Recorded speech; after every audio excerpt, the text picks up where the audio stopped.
ધોરાજી તાલુકામાં પડેલ કમોસમી વરસાદને લઈને ખેડૂતોના પાકને ભારે નુકસાન થયું છે।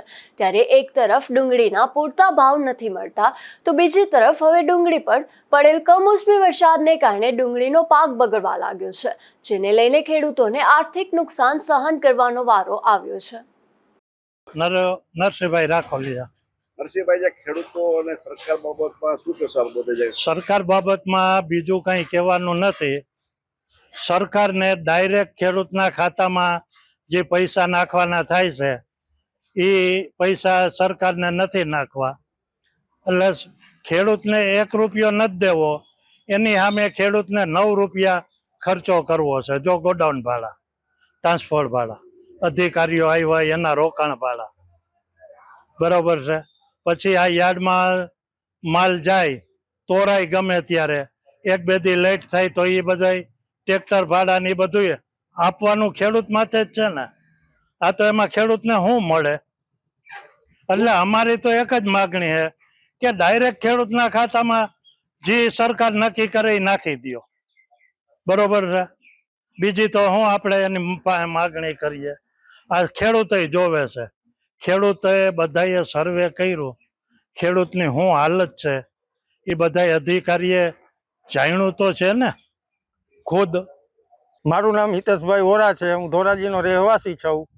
છેલ્લા 6 દિવસથી આ ધોરાજીમાં કમોસમી વરસાદ વરસ્યો છે, એને હિસાબે ઊભા પાક અને ડુંગળી જેવા પાક ટોટલી ફેલ થઈ ગયેલા છે। ડુંગળી પાકમાં થઈ હતી એ પણ ફેલ થઈ ગયેલી છે। અમારી માગણી છે કે સરકાર જલ્દી ને જલ્દી રાહત પેકેજ આપે। શું કહેશો, કયા કયા પાકોને પણ નુકસાન? ડુંગળી છે, કપાસ, ઊભા સોયાબીન, મગફળીના પાથરા પડેલા છે, સોયાબીનના પાથરા છે, એ બધાને નુકસાની છે। માંગ શું છે? માંગ સરકાર પાસે અમારી એવી માંગ છે કે રાહત આપે અને અમને સહાય આપે। મારું નામ ભાવેશ પટેલ છે। હું ધોરાજીનો ખાતેદાર છું।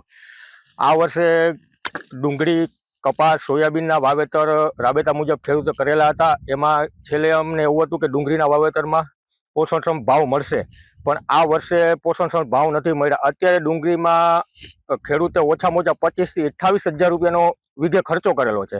એ ખર્ચો તો જાશે મોંઘાદાટ બિયારણો, ખાતરો, જંતુનાશક દવાઓ, એનું તો પણ વેસ્ટ જાય એમ છે। છેલ્લા જે 6 થી 7 દિવસથી આ કમોસમી વરસાદને કારણે ડુંગળીનો પાક સાવ 100% ફેલ થઈ જાય એમ છે।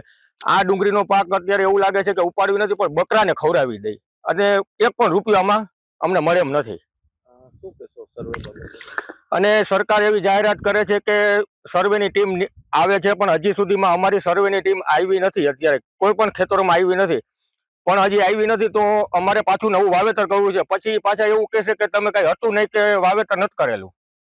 માંગ શું છે તમારી? અમારી માંગ એવી છે, સરકાર તાત્કાલિક સહાય આપી દે એવી અમારી માંગણી છે। સહાય આપે તો અમે નવું બિયારણ અને ખાતર અને નવું વાવેતર કરી શકીએ। હું વિજય બાબરિયા, ધોરાજીનો ખેડૂત છું। હાલમાં જે માવઠું પડ્યું છે એના કારણે અમારા ખેડૂતોને ખૂબ મોટા પાયે તમામ પાકોમાં નુકસાન ગયું છે। એના કરતા અમારા મોઢે આવેલો કોળિયો છીનવાઈ ગયો છે, અને છેલ્લા ઘણા વર્ષોથી પાકના ભાવ અમને પૂરતા મળતા ન હોવાના કારણે અને ઇમ્પોર્ટ વધુ થવાના કારણે અમે ખૂબ લાચાર બનીને સસ્તામાં પાક વેચ્યો છે। અમારા હાથમાં કશો પૈસો નથી રહ્યો। હવે રવિ પાકનું વાવેતર કરવું કે અમારા માટે મુશ્કેલી છે।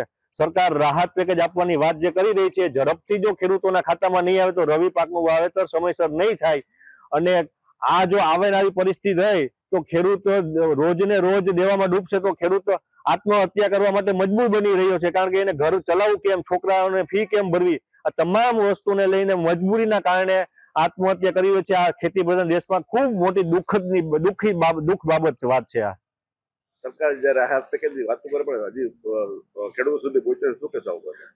નથી પહોંચ્યું એના કારણે ખેડૂતો ખૂબ દુઃખી ને વ્યથિત ને લાચાર છે, કારણ કે કરવું શું? જો સરકાર ઝડપથી આ નહીં પહોંચાડે તો ખેડૂતો હજુ પણ વધુ ગંભીર પરિસ્થિતિનો સામનો કરવો પડશે।